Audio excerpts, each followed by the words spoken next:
Fidel Castro, mmoja kati ya marais wenye msimamo mkali na asiye na uoga kuwahi kutokea duniani. Na leo nitaizungumzia moja ya picha ambayo iliwahi kuleta gumzo ama mijadala mikubwa kwenye mitandao mbalimbali ya kihabari kimataifa mwaka 1963, ambapo kwa mara ya kwanza picha hii ilipigwa hapo, na hii ni baada ya Fidel Castro kutembelea nchini Urusi.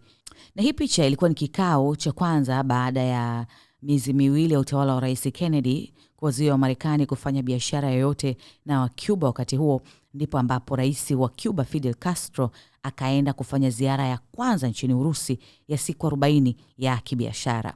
Akiwa na rais mwenzake wa Urusi, kipindi kile alikuwa anaitwa kiongozi wa Umoja wa Kisovieti, wakati huo aliitwa Nikita Khrushchev, pamoja na viongozi wengine kutoka Cuba na Urusi.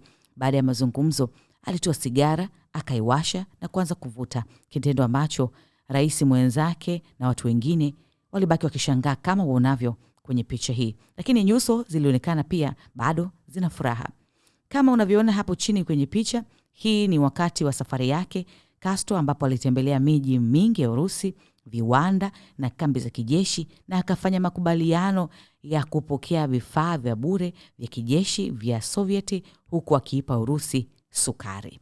Kwenye picha hii pia Fidel Castro alionekana akiwa amevalia Rolex 2. Of course kipindi hiki unaweza kusema labda ni fashion, lakini kwa wakati huo wanahabari mbalimbali ama waandishi mbalimbali walinukuliwa kila mmoja kwa andiko lake. Mmoja wa wajuzi wa mambo alisema ilikuwa kutofautisha majira ya sehemu tofauti, yani Havana, Moscow pamoja na Washington. Lakini wengine waliwahi kusema kuwa aliwahi kuulizwa kuhusu kwa nini anavaa saa 2 kwenye mkono mmoja na wakati mmoja, na yeye alinukuliwa akijibu kwamba moja inasimama kama backup na nyingine inakuwa ina majira ya kawaida. So ndo maana anavaa saa hizi 2 kwenye mkono wake mmoja.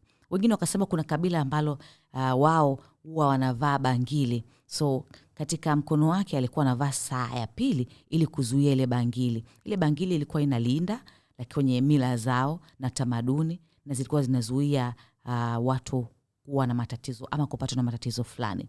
So hii ni moja wapo ya picha ambayo ilikuwa na gumzo mwaka 1963. Una maoni gani kuhusu hili? Lakini pia nadhani utakuwa unajua kuhusiana na historia ya Fidel Castro. Wewe una maoni gani kuhusiana na uvaaji wa saa 2, yani Rolex 2 kwa rais huyu ambaye aliwahi kuitikisa dunia na kuitikisa hata Marekani kipindi cha uhai wake?